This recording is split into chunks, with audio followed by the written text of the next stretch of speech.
1936년 12월 11일은 영국 역사상 가장 이해하기 힘든 일이 일어난 그런 날입니다. 이 날은 그 당시 대영 제국의 왕이었던 에드워드 8세가 자기의 왕관을 스스로 내려놓고 왕이 아닌 평범한 시민으로 내려온 그런 날입니다.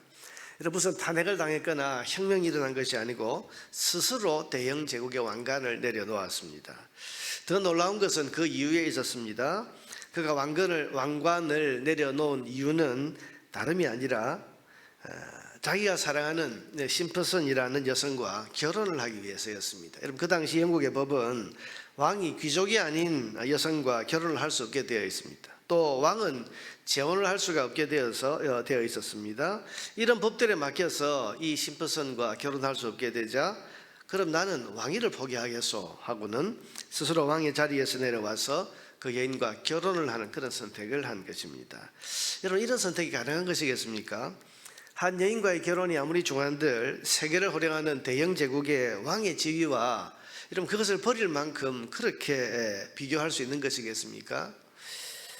그런데 사랑에 빠진 이 왕은 자기의 왕자를 내려놓고 사랑하는 여인과의 결혼을 선택했습니다. 이걸 두고 어떤 사람들은 세기의 사랑이다 이렇게 말하기도 하고, 또 어떤 사람들은 여인에게 눈이 멀어서 왕자를 포기한 지극히 어리석은 사람이다 그런 말을 하기도 했습니다.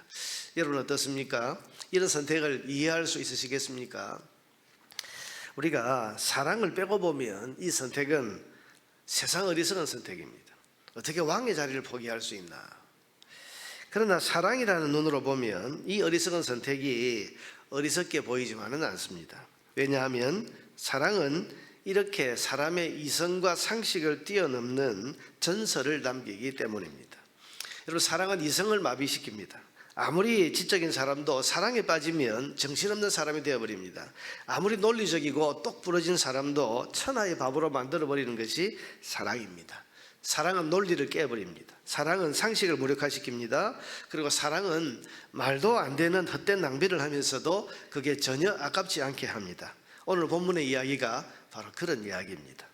한 여인이 예수님의 머리에 지극히 값진 향유 한 옥합을 그냥 쏟아붓고 있습니다. 여러분, 그냥 향유가 아닙니다. 지극히 값진, 매우 값진 향유. 오늘 본문은 그렇게 말했죠. 매우 값진 향유. 이 향유는 적어도 300데나리온 이상의 값이 있는 향유입니다. 한 데나리온이 노동자의 일일 품삯이라고 하니까 1년 연봉, 적어도 우리 돈으로 수천만 원에 해당하는 그런 아주 비싼 그런 금액의 향유입니다. 여러분, 이런 비싼 향유를 예수님의 머리에 지금 그냥 부어버리고 있는 거죠. 쏟아붓고 있는 거예요. 이게 무슨 대가를 바라면서 또 무슨 요청을 하면서 어떤 보상을 기대하면서 이것 해주세요라고 하면서 지금 바친 게 아니에요. 성경은 그저 이 여인이 아무 말 없이 식사하고 계시는 예수님께로 다가와서 그 머리에 기름을 다 부어드렸다 이렇게만 밝히고 있습니다. 이건 엄청난 실수인 것 같습니다. 괜한 낭비처럼 보입니다. 어쩌면 정신없는 여자가 하는 미친 행동처럼 보일 수도 있습니다. 그래서 이 장면을 보았던 사람들이 저마다 한마디씩 했습니다. 4절과 5절에 보니까 어떤 사람들이 화를 내어 서로 말하되 어찌하여 이 향유를 허비하는가? 이 향유를 300데나리온 이상에 팔아 가난한 자들에게 줄 수 있었겠도다 하며 그 여자를 책망하는지라. 분을 냅니다. 또한 책망을 합니다. 어떻게 저런 짓을 할 수 있냐? 어떻게 이 값비싼 걸 허비할 수 있냐? 여러분, 화낼만 하지 않습니까? 또 이 사람들의 이 책망이 그럴듯하지 않습니까? 300데나리온이면 굶주리는 사람 300명 이상을 먹일 수 있는 그런 돈입니다.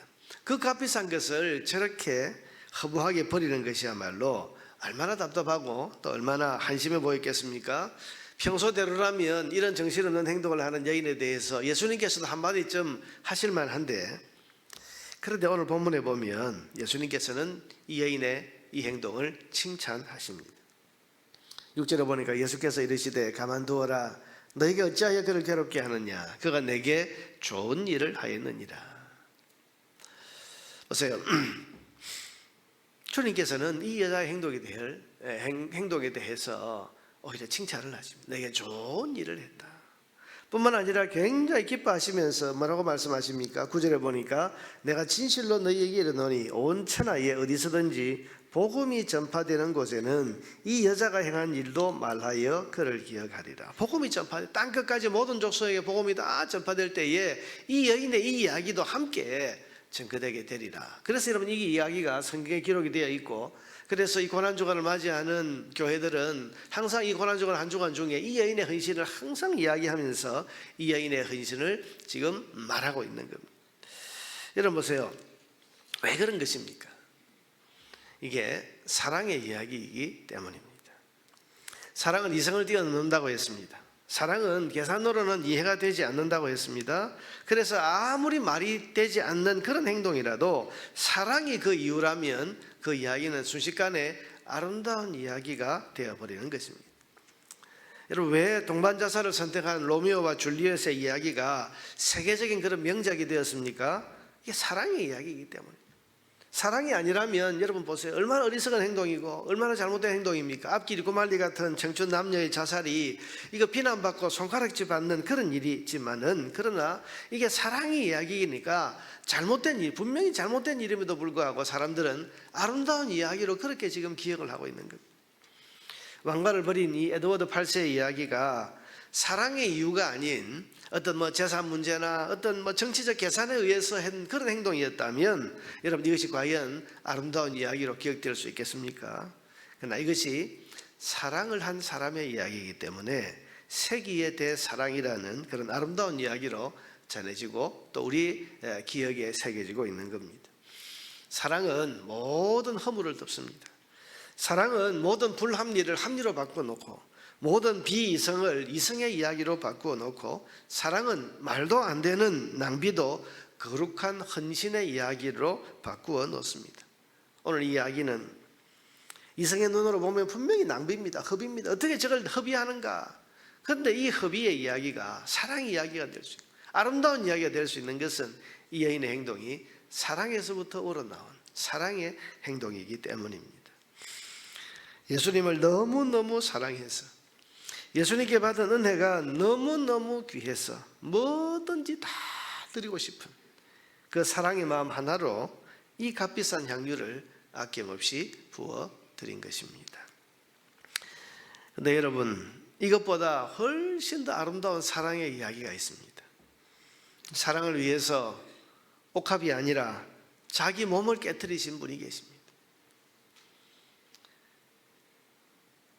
값비싼 향유가 아니라 생명의 피를 아낌없이 부어주신 분이 계십니다.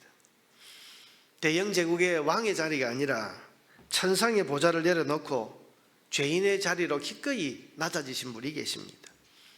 죄인 가운데서도 가장 비천한 죄인의 죽음, 십자가 죽음을 죽어주신 분이 계십니다. 바로 성자 예수님, 우리 주 예수 그리스도이십니다. 빌립보서 2장 6절에서 8절은 우리에게 예수님의 낮아지심을 이렇게 말하고 있습니다.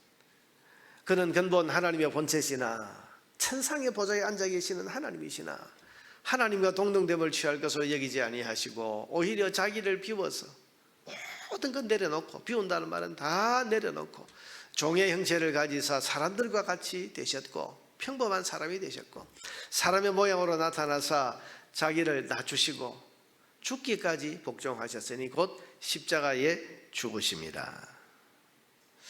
왜 근본 본체이신 하나님께서 스스로 자기를 비우셨습니까?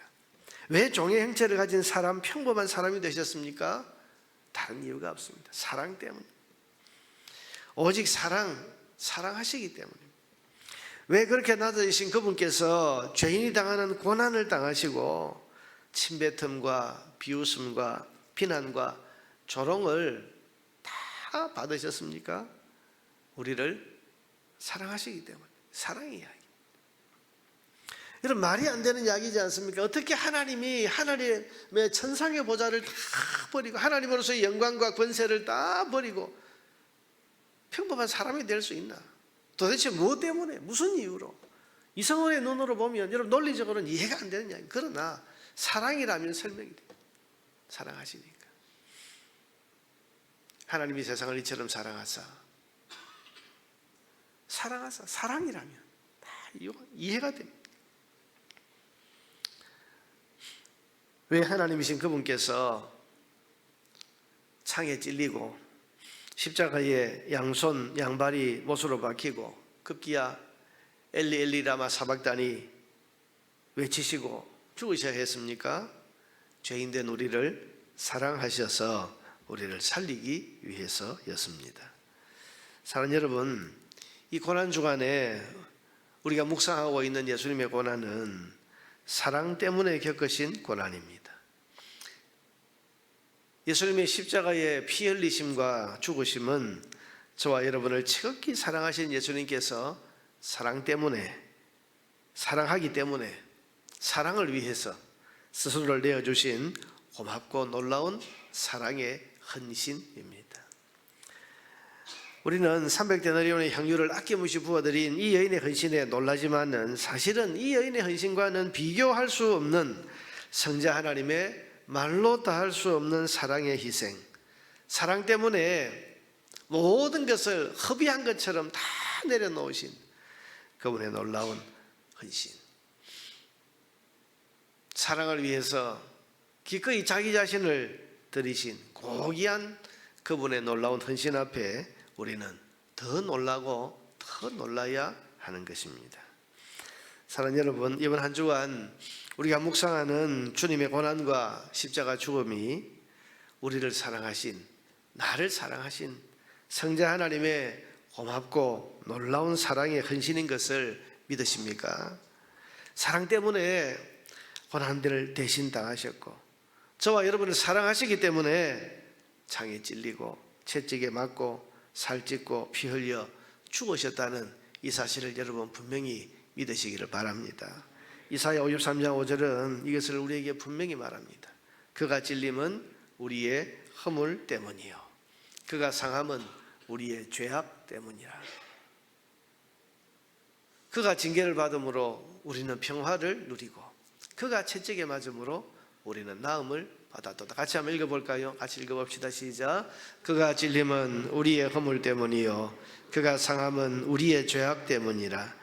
그가 징계를 받음으로 우리는 평화를 누리고 그가 채찍에 맞음으로 우리는 나음을 받았도다. 아멘. 다시 한번 우리 읽을 때 우리라는 말에 나라는 말을 넣어서 한번 우리 개인적인, 주님 나를 우리를 사랑하시지만 나를 사랑하시는 거 아닙니까? 한 사람 한 사람 사랑하시는 거 아닙니까? 나라는 말을 넣어서 한번 다시 한번 읽어봅시다. 시작.